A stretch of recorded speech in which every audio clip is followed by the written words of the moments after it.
मुलांनो, आज आपण ऐकणार आहोत धाडसी आणि दयाळू छत्रपती शिवाजी महाराज यांच्या बालपणातील एक सुंदर गोष्ट। बाळ शिवबा खूप धाडसी होते, पण तेवढेच खेळकरही होते। बाळ शिवबा त्यांच्या मित्रांसोबत चिखलाचे गड किल्ले बनवायचे, गडगड खेळायचे, घोड्यावर स्वार व्हायचे आणि तलवार चालवणे, भाला फेकणे असे साहसी खेळ त्यांना खूप आवडायचे। एक दिवस शिवनेरी किल्ल्यावर बाळ शिवबा आणि त्यांचे मित्र एक सुंदर खेळण्याच्या घोड्यासोबत खेळत होते। बाळ शिवबा हसत म्हणाले, "हा माझा आवडता घोडा आहे, मला याच्यासोबत खेळायला खूप आवडतं." थोड्या वेळाने खेळताना तो घोडा अचानक कुठेतरी हरवला। शिवबा इकडे तिकडे शोधू लागले। त्यांच्या डोळ्यात पाणी आलं। "माझा घोडा कुठे गेला?" ते हळू आवाजात म्हणाले। घोडा शोधताना त्यांना एक गरीब मुलगा दिसला। तो एकटाच बसून रडत होता। बाळ शिवबा त्याच्याजवळ गेले आणि विचारलं, "तू का रडतो आहेस?" तो मुलगा म्हणाला, "माझ्याकडे खेळायला काहीच नाही, माझे आईवडील खूप गरीब आहेत."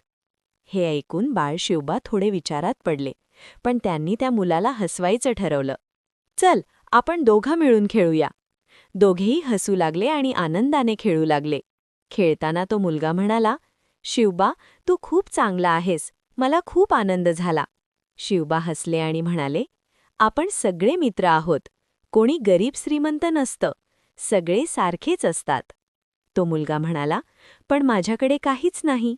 शिवबा त्याचा हात धरून म्हणाले, "तुझ्याकडे मन आहे, हसू आहे, हेच सगळ्यात मोठं धन आहे." थोड्या वेळाने झाडाखाली बाळ शिवबांचा घोडा सापडला। शिवबा खूप आनंदी झाले, पण त्यांच्या मनात विचार आला, "हा घोडा मी ठेवू का, की त्या मुलाला देऊ?" त्यांना आईसाहेबांचे शब्द आठवले, "शिवबा, नेहमी दुसऱ्याला मदत करायची." बाळ शिवबा हसत म्हणाले, "हा घोडा मी तुला देतो." तो मुलगा आश्चर्यचकित झाला, "खरंच?" शिवबा म्हणाले, "हो, दुसऱ्याला आनंद देणं हेच खरं मोठेपण आहे." तो मुलगा खूप आनंदी झाला। मुलांनो, या गोष्टीतून आपल्याला शिकायला मिळतं, दुसऱ्याला मदत करणं आणि आनंद देणं हेच खरं शौर्य आहे। तुम्हालाही अशी मदत करायला आवडेल ना? अशा सुंदर गोष्टी पाहण्यासाठी चॅनलला सबस्क्राईब करा।